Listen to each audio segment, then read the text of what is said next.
میرے زمانے میں آ جائے، لیکن ہر نبی نے آنے والے اس نبی کے بارے میں، آخری محمد کے بارے میں ارشاد فرمایا، آخری نبی کے بارے میں بتایا کہ وہ آنے والا ہے، وہ آنے والا ہے۔ توجہ چاہتا ہوں عزیزان محترم، تو پتا چلا ہر نبی نے اس نبی کا انتظار کیا، ہر نبی نے اس نبی کا انتظار کیا، آخری نبی کا انتظار کیا۔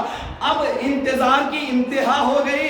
اب جب انتہا ہوئی تو آخری زمانے میں نبی آیا، نبی آنے کے بعد اب عزیزان محترم نبی دنیا میں آ گئے ایک عام الفیل کو، لیکن دن با دن گزرتے جا رہے ہیں، اپنے اخلاق کے نمایاں طریقوں کو بتا رہے ہیں، لیکن اسلام کا پیغام نہیں پہنچا رہے ہیں، دین کو نہیں پھیلا رہے ہیں، دین کے چراغ کو نہیں بتا رہے ہیں۔ لیکن عزیزان محترم ایک مرتبہ 30 عام الفیل کو ارے مولا کائنات کی شکل میں دنیا میں ایک نومولود آیا، تو اب نبی نے اس کو ہاتھوں میں لیا، اب پھر بھی انتظار کیا۔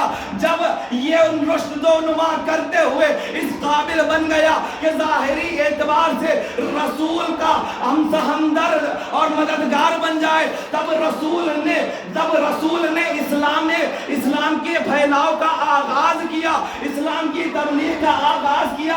یعنی توجہ چاہتا ہوں عزیزان محترم، رسول نے اس وقت تک تبلیغ نہ کی جب تک علی نہیں آ گئے، تو علی کے آنے کے بعد اسلام کی تبلیغ کی۔ تو اب مجھے کہنے دیجئے کہ 1,24,000 ایکم انبیاء نے جس کا انتظار کیا اسے رسول کہتے ہیں، رسول نے جس کا انتظار کیا اسے علی کہتے ہیں، اور علی نے جس کا انتظار کیا اسے عباس کہتے ہیں۔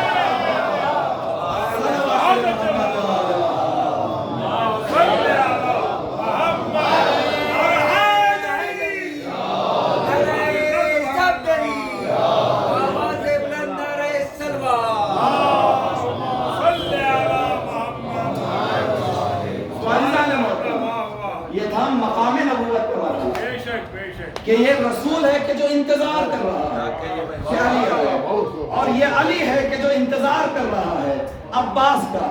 عزیزان محترم تاریخ بیان کر رہی ہے، روایات بیان کر رہی ہیں، بلکہ قرآن کی آیتیں گواہی دے رہی ہیں رسول کے متعلق۔ یہ رسول کون ہے؟ یہ محمد کون ہے؟ وما محمد الا الرسول، محمد کچھ بھی نہیں ہے مگر یہ کہ وہ رسول ہے۔ توجہ چاہتا ہوں عزیزان محترم، محمد کچھ بھی نہیں ہے مگر یہ کہ وہ رسول ہے، اور رسول اس نے بواضح کر دیا کہ دیکھو تاج نبوت کو جس کے سر پر اللہ نے رکھا میں وہ نبی ہوں۔ توجہ چاہتا ہوں عزیزان محترم، اب بتایا اللہ نے حکم دیا کہ اے رسول جب لوگ آ کر تم سے یہ کہیں کہ اے رسول تمہاری اجر رسالت ہم ادا کرنا چاہتے ہیں، توجہ چاہتا ہوں عزیزان محترم، ہر ایک چیز کی اجرت ہوتی ہے، مزدوری کی اجرت الگ ہوتی ہے، گویا تمام تفصیلات میں نہیں جاؤں گا، بلکہ ہر چیز کی اجرت ہوتی ہے۔ اب اجر رسالت جس نبی نے اپنی پوری زندگی اسلام کے خاطر گزاری، گزشتہ انبیاء کے خدمت میں بھی لوگ آئے، اجر رسالت دینا چاہا، اللہ نے کہا لے لو اجر رسالت لوگوں سے۔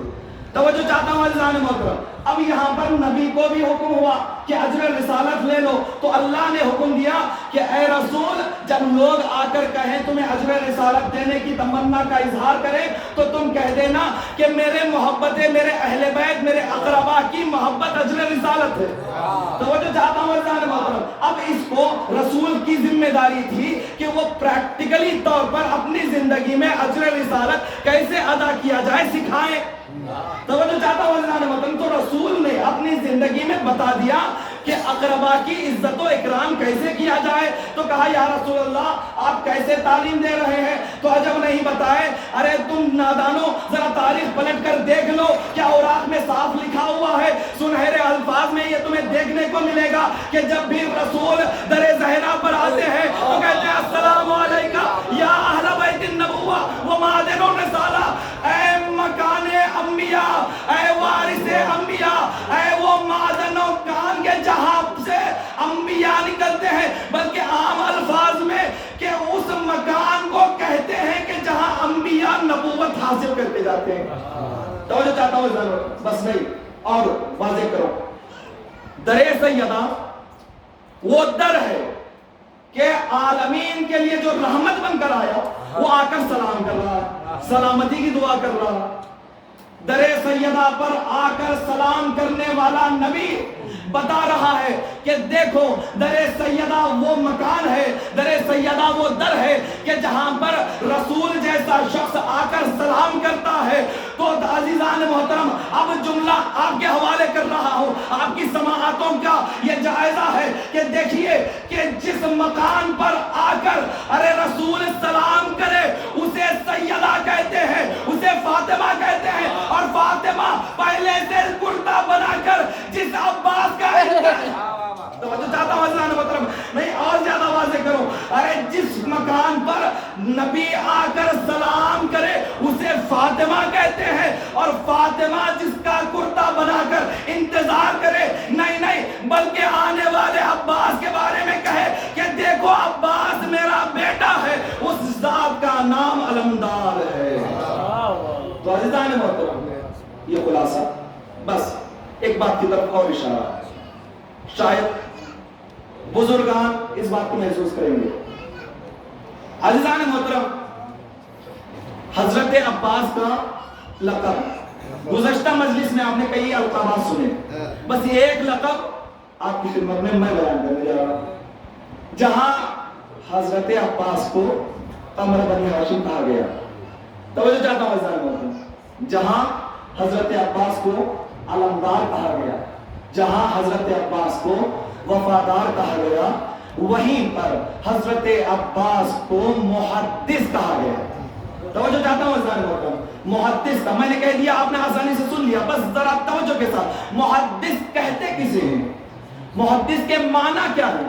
محدث کے کئی معنی ہیں، جو ایک معنی جو بیان کیا گیا ہے، محدث یعنی فرشتوں سے کلام کرنے والا۔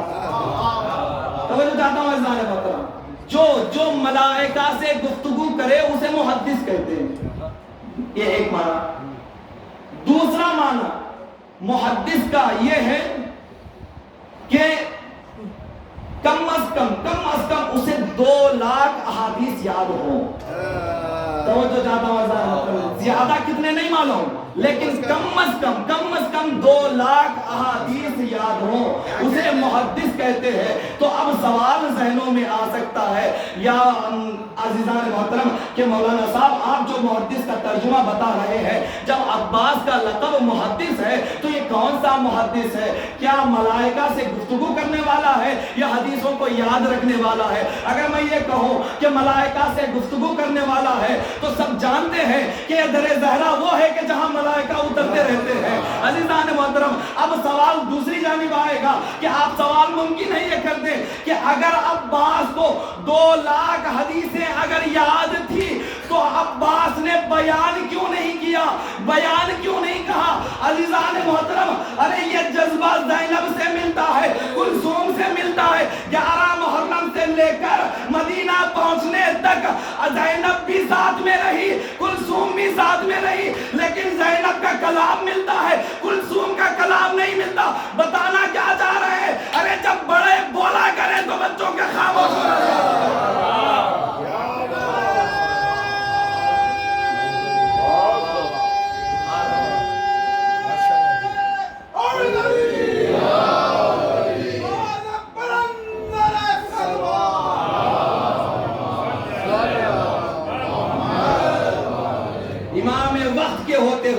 عباس کو یہ جرأت نہیں بلکہ معرفت امام کا تقاضا یہ ہے کہ حسین کے آگے ایک لفظ بھی نہ بولے عباس۔ عزیزان محترم جب اجازت دی تب جا کر حکم امام سے تب جا کر جب منہ کھولا تو عزیزان محترم جب بتانے والے کو، جب گفتگو کرنے والے کو حسین نے اجازت دے دی تو اب وہ گفتگو کرنے کے لیے آگے بڑھا۔ تو جس مکان میں علی مرتضی آئے تھے، جس مکان میں حیدر کرار آئے تھے، اسی مکان کو یہ ثانی حیدر ممبر بنا کر بولا، اور جب جب یہ بولا تو ساروں سے مخاطب ہو کر بتایا کہ دیکھو اگر کعبے سے امامت چلی جائے تو جب امامت کو تم ہاتھ سے چھوڑ دو تو تم کفر کے علاوہ کچھ تمہارے پاس نہیں بچتا۔ عزیزان محترم، کل ایمان بتا رہا ہے کہ امام کے عقیدے پر تمہیں ایماندار کہا جائے، لیکن تم جب امامت کو چھوڑ دو تو پھر تم کافر ہو جاؤ گے۔ ایتھا الکفرۃ الفجرہ، اے کافروں، اے فاجروں، امام وقت کو تم اتنا تکلیف دے رہے ہو کہ حرمت کعبہ کا پاس نہ رکھتے ہوئے کعبے کے اندر تم اسے قتل کرنا چاہتے ہو۔ اے جان لو اے کافروں فاجروں کہ یہ کعبہ ہے، اگر حسین چاہے تو یہ اپنی جگہ چھوڑ کر اٹھ جاتا ہے۔ تو عزیزان محترم، اس قدر تعظیم ہے عباس کی، اس قدر تعظیم ہے حسین کی، لیکن اشقیاء نے دولت کے چکر میں، لالچ کے چکر میں، فضول فجور کے چکر میں، زاداران مظلوم کربلا، ارے علمدار کو، ارے حسین کو، لشکر حسینی کو اس قدر کربلا میں جنگل میں گھیرا۔ اللہ اکبر، زاداران مظلوم کربلا، ارے رسول نے کہا میرے اقربا کی محبت تم پر واجب ہے، اللہ نے کہا رسول کے اقربا کی محبت تم پر واجب ہے۔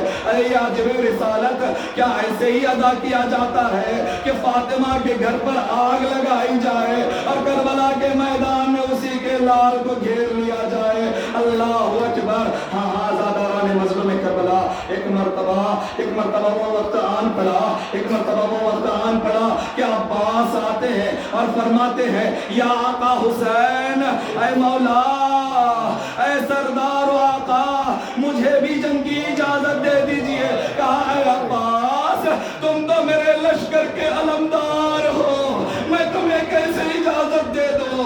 اللہ اکبر، یہ کہنا تھا، یہ جملہ کا سننا تھا کہ ایک مرتبہ عباس خاموش کھڑے ہو گئے، ایک مرتبہ داہنے جانب دیکھا، بائیں جانب دیکھا، کہا اے آقا، وہ لشکر ہی کہا ہے کہ جس کا میں علمدار ہوں، اے آقا آپ تو اجازت دے دیجئے۔ اللہ اکبر، اجازت نہ ملی، لیکن دیکھا آتش کی آوازیں بلند ہو رہی ہے۔ زاداران مظلوم کربلا، ذرا احساس کیجئے گا، ارے ذرا تصورات کیجئے گا، اپنے آپ کو تھوڑا کربلا تک پہنچائیے گا۔ زاداروں، ارے جب صدائے الاتش آواز بلند ہو رہی تھی، فضاؤں میں گونج رہی تھی، عباس کے کانوں سے ٹکرائی، حسین کے کانوں سے ٹکرائی۔ ایک مرتبہ حسین نے کہا اے عباس، اجازت تو نہیں دے سکتا، لیکن بچوں کی پیاس کو بجھانے کا انتظام کرو۔ زاداروں، ایک مرتبہ عباس اجازت طلب کرتے ہوئے، مشقِ زیزگول لیتے ہوئے، ارے ایک مرتبہ سوار ہوتے ہیں۔ زاداران مظلوم کربلا، اب سوار عباس کو حسین کر رہے ہیں، زینب کی نگاہ عباس پر ہے، زینب و کلثوم کی نگاہ عباس پر ہے۔ ایک مرتبہ نجف کی طرف رخ کیا، کہا اے عباس، آج تم نرے آدھا میں جا رہے ہو۔ عباس، جب کل بابا نے کہا تھا میرے بازوؤں کو چومتے ہوئے کہ اے زینب، تمہارے بازوؤں میں رسی باندھی جائے گی، ارے زینب نے کہا اے بابا، جس کا عباس جیسا بھائی ہو، اجرکم اللہ، جزاکم ربکم خیر الجزا۔ اے بابا،